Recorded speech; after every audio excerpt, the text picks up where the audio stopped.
भारत के 80 करोड़ गरीब इतने बेवफा और एहसान फरामोश हैं कि सरकार उन्हें इतने दिनों से फ्री का खाना खिला रही, लेकिन मजाल है कि वो गरीब इंसान एक बार भी सरकार को धन्यवाद कह दे। इतने दिनों से फ्री का गेहूं, फ्री का चावल, फ्री का तेल, फ्री का नमक और फ्री का चना सरकार देश के 80 करोड़ गरीबों को दे रही, लेकिन वो गरीब एक बार भी फ्री की रेवड़ी लेकर सरकार को धन्यवाद नहीं कह रहा। ये विचार मेरे नहीं और ना ही ये बातें मैं कह रहा, बल्कि सत्ताधारी मंत्री जी के अपने अनमोल विचार हैं। पहले आप वीडियो देख लो। हमारे प्रधानमंत्री यदि 80 करोड़ गरीबों को फ्री का खाना दे रहे हैं, फ्री फंड का खाना दे रहे हैं, तो क्या हम बधाई के पात्र नहीं है? क्या हमको प्रधानमंत्री जी को बधाई नहीं देना चाहिए?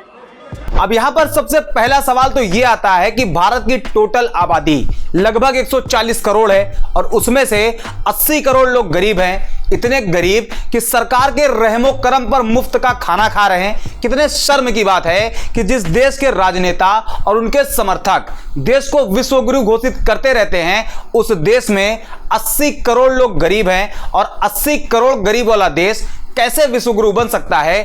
आपको समझ आए तो जरूर बताना। दूसरा पॉइंट, नेताजी के मुताबिक सरकार देश के 80 करोड़ लोगों को फ्री का खाना खिला रही, बावजूद इसके वो 80 करोड़ गरीब सरकार को धन्यवाद भी नहीं कह रहे हैं। अब सीधा सा सवाल है, सरकार को यह फ्री बांटने के लिए पैसा कौन देता है? क्या नेताजी लोग कहीं और से इंतजाम करके लाते हैं और फिर फोटो चिपका कर फ्री में बांटते हैं? बिल्कुल नहीं, बल्कि जनता टैक्स पे करती है। अब यहां शायद कुछ लोग कहें कि गरीब कहां टैक्स पे करता है? टैक्स तो अमीर लोग पे करते हैं और फ्री का गरीब लोग खाते हैं। तो वो लोग ये समझ लें कि अगर गरीब दही रोटी भी खाएगा तो उस पे भी उसे टैक्स देना पड़ेगा। मतलब एक माचिस से लेकर पहनने के कच्छे तक अगर एक गरीब इंसान खरीदता है तो उस पर सरकार को टैक्स पे करता है, मतलब सरकार को पैसा देता है। अब अगर सरकार को गरीब टैक्स के तौर पर पैसा देता है तो उसे उसके ही दिए गए पैसे से दिया गया गेहूं, चावल, तेल, नमक कैसे फ्री का हो गया? ये बात भी अगर आपको समझ आए तो जरूर बताना। तीसरा पॉइंट, लेकिन उससे पहले आप ये वीडियो देख लो। आजकल हमारे देश में मुफ्त की रेवड़ी बांटकर वोट बटोरने का कल्चर लाने की भरसक कोशिश हो रही है। ये रेवड़ी कल्चर देश के विकास के लिए बहुत घातक है। इस रेवड़ी कल्चर से देश के लोगों को और खास करके मेरे युवाओं को बहुत सावधान रहने की जरूरत है। मोदी जी के मुताबिक फ्री में जनता को मिलने वाला फायदा ज्यादा कुछ नहीं बल्कि रेवड़ी है।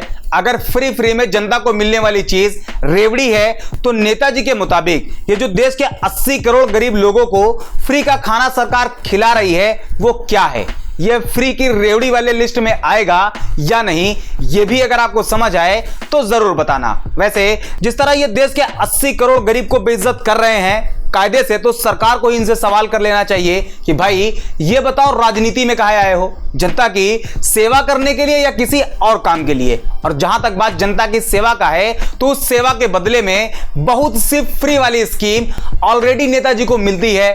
फ्री की बिजली, फ्री का घर, फ्री ट्रैवल और भी बहुत कुछ, साथ ही संसद भवन में सस्ता खाना और इन सब के बाद भी एक अच्छी खासी सैलरी और कार्यकाल बीत जाने के बाद पेंशन भी। और ये सब जनता के सेवक के नाम पर मिलता है। बावजूद इसके देश के 80 करोड़ गरीब लोग अपने ही दिए गए टैक्स के बदले मिलने वाले अनाज की वजह से नेताजी को धन्यवाद भी बोले।